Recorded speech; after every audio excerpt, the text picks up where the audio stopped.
So my name is Eric Sandvall. I'm a professor in the Geological Sciences Department here at the University of Missouri. So what makes Missouri earthquakes interesting is that we don't actually understand why we have them. And in fact, I can say with some degree of confidence that the big earthquakes that we had in the New seismic zone are some of the strangest and most enigmatic on the planet.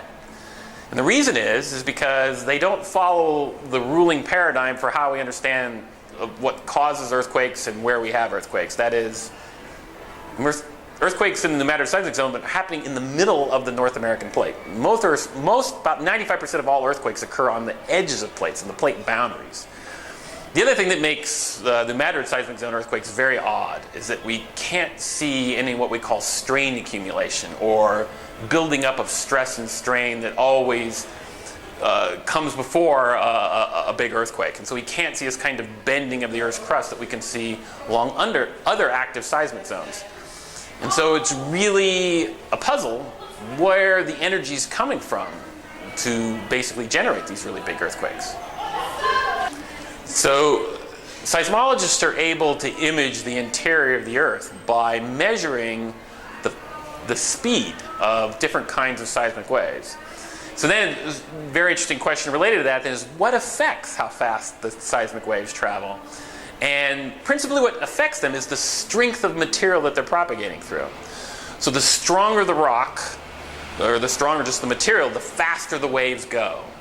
And so if you're dealing with very hot rock, it's going to tend to be weaker, and the waves are going to tend to travel more slowly. If you're dealing with very cold, rigid rock, the waves are going to tend to move more fast.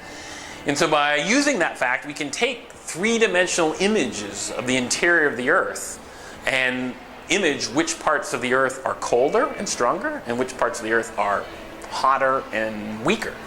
And that can tell us a lot about what's going on inside Earth. I always loved geology. Ever since I was a kid, I collected rocks and loved to collect fossils, and I loved mountains, and I would always look at mountains and really try to imagine how such massive things could form.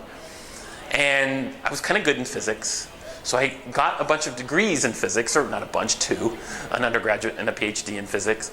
But I always knew I wanted to apply that, my physics background, to studying the Earth. And in my view, the best part of using physics to study the Earth is studying seismic waves. It's the most prolific, the most, I think seismic waves tell us the most about what's inside the Earth. There's other mechanisms, other kinds of data we can collect to understand what's inside the Earth, but it's seismic waves that tell us the most about what's inside the interior of our planet.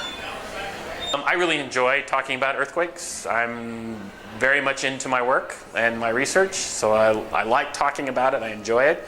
I've given a number of public presentations in St. Louis. In St. Louis, as you might imagine, they're particularly interested in earthquakes. So at the St. Louis Science Center, there used to be a business, I think there still is, actually a business gathering called Earthquakes Mean Business, where business leaders in St. Louis come together and hear about how to prepare for a big earthquake. And I've given talks there. And I'm the chairman of the Missouri Seismic Safety Commission, and part of my job with the Safety Commission is public outreach and educating people about earthquakes. And so I do a lot of events with kids, and I have a lot of hands-on displays, and I give them lectures while they're playing with the hands-on displays about how earthquakes work, and that's a lot of fun.